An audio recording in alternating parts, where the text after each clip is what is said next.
Вот и долгожданное видео о Таиланде, и я его начинаю со сравнения наших с подругой багажей. Как вы видите, мой чемоданчик более минималистичный. Вообще мы всю ночь не спали, и как вы видите, время 2 ночи мы решили почему-то пешком пойти на терминал. Но идея была довольно-таки неплохая, пришли мы очень даже быстро. Я напоследок даже пыталась снять на видео полнолуние, но на iPhone это не очень удается, как вы видите.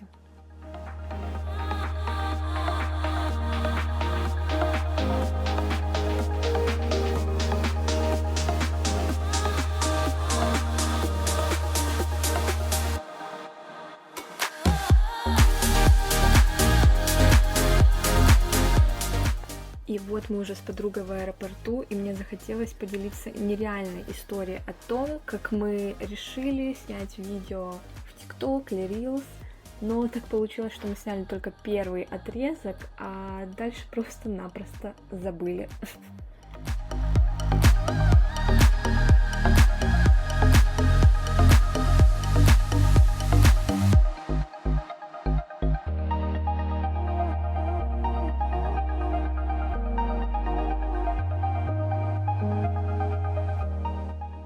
И вот мы, уставшие, не накрашенные, уже приземлились в Таиланде и даже едем в метро.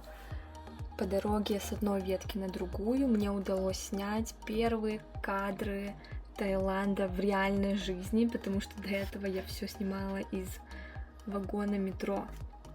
В метро примерно все выглядит так же, как и везде.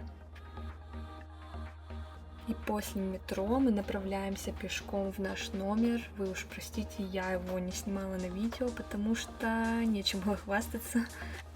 Переодевшись и сделав макияж, мы испробовали впервые такси в Таиланде. И мы направились в наш самый незабываемый момент первого дня в Таиланде, а если точнее в Бангкоке, и мы направились к круизу. Кстати, на видео и вообще по всему городу можно заметить радужные флаги. Они висят не просто так. Это празднуется Pride Day. Весь июнь он празднуется во всех странах мира.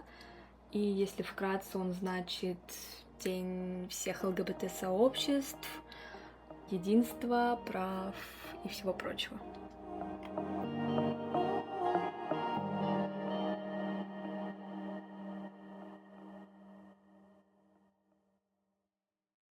На круизе к нам присоединилась подруга к моей подруге, и мы в итоге провели время втроем.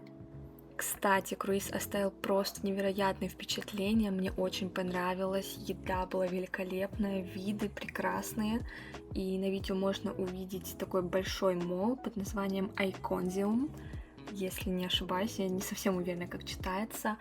Это был большой молл, который мне многие рекомендовали, и на третий день мы его, кстати, посетили.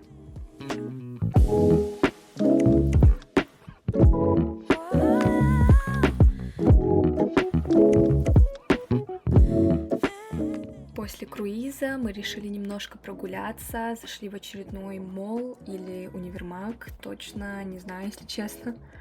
И совершенно неудивительно, по дороге мы увидели плакат с названиями всех ЛГБТ-сообществ, поддержкой и любви к ним. Если честно, не знала, что их так много, хотя думаю, их даже больше.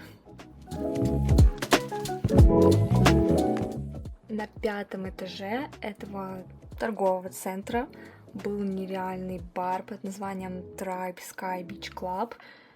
Там просто нереальные виды, нереальные коктейли, очень красиво. И там даже бассейн есть, представляете?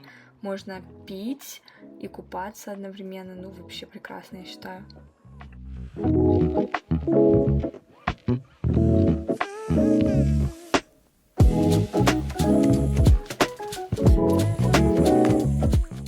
И большое спасибо для меня новой подруге, для моей подруги просто подруги.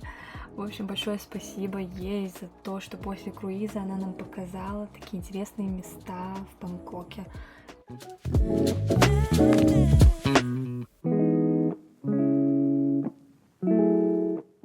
Ах Да, ребят, мы также прошлись по улице Красных Фонарей, но мне было немножко неловко. Вот и утро следующего дня. Хочу показать, как работает фен в нашем номере. Это максимум. С такими волосами это, конечно, просто та еще работка. Далее, после неудачной попытки высушить волосы, мы решили поехать на завтрак на такси. Мы проехали мимо Чайна-таун, но, увы, мы не смогли посетить его вечером или ночью, как планировали, но хотя бы проехали мимо на такси. Кстати, в Таиланде очень много 7-Eleven, Starbucks, KFC, видимо, влияние Америки.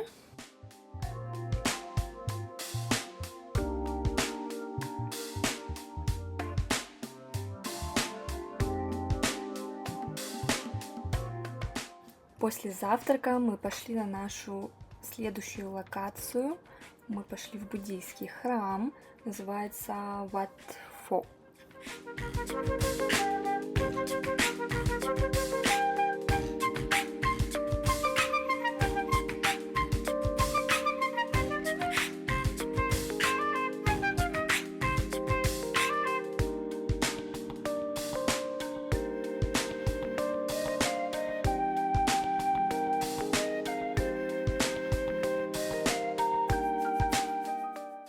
Кстати, из-за моих открытых плеч мне пришлось одолжить розовую накидку абсолютно бесплатно перед входом в храм. Ну, не очень сочеталась с моим стилем, зато мило. Совет для поездок в жаркую страну: обязательно используйте такие японские охлаждающие салфетки, это просто must have.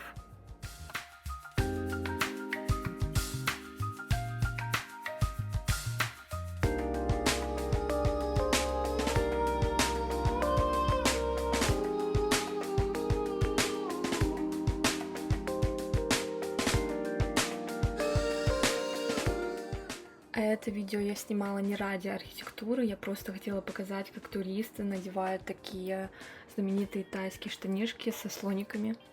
Еще был очень забавный момент. Один незнакомец подошел к нам с моей подружкой и заставил нас сфотографироваться. То есть он не просил нас сфотографировать его, он хотел сфотографировать нас. И мы наткнулись друг на друга пару раз, и, в общем, вот такие вот результатики.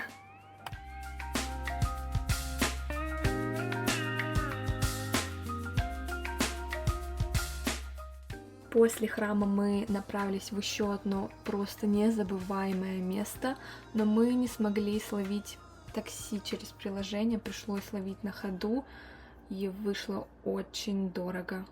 Кстати, вот так я выглядела все время в Таиланде, не очень была довольна своей кожей, если честно, поэтому не снимала лицо так часто. И вот мы уже немножко опоздали, но мы пришли в ресторанчик с мишленовской наградой, кстати. Было просто невероятное сочетание всех вкусов. Мне очень понравилось. В основном были десерты, но мы впервые попробовали манго sticky rice. И потом нам на десерт дали арбузное мороженое с сушеной рыбкой. Ну, не очень. А это, кстати, подобие корейского оливьянга, но называется Watsons. И там еще аптека есть. Starbucks опять. И 7-Eleven снова. После мы зашли в парк неподалеку от нашего номера, и, как вы видите, вход был такой не очень праздничный, потому что мы сзади заходили, и по дорожке мы встретили кошечку, точнее кошечек.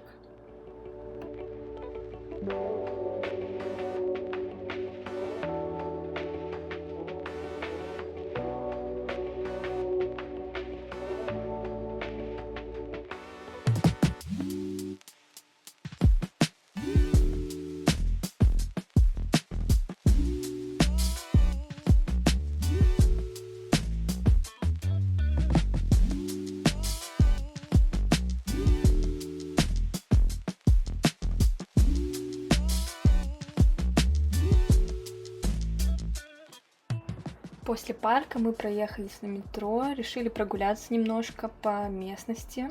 Мы зашли в местный Watsons, как вы помните, и я снова нашла эти охлаждающие салфетки и решила себе тоже купить. Потом мы заметили магазинчик японских товаров.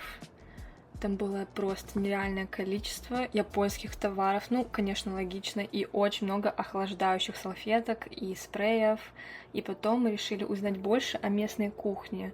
Взяли, попробовали мясо крокодила, дуриан и, конечно же, пад-тай. И к концу второго дня мы все-таки решили немножко окорениться и купили немножко всяких штанишек со слонами. Ну, и я купила их много для каждого члена семьи на самом деле. После покупок мы все-таки решили вернуться домой. Перед этим мы зашли в местный 7-Eleven, купили очень-очень много снеков, чтобы попробовать немножко тайской культуры через вкусовые рецепторы. На этом все. Надеюсь, вам понравилось. Увидимся в следующей части.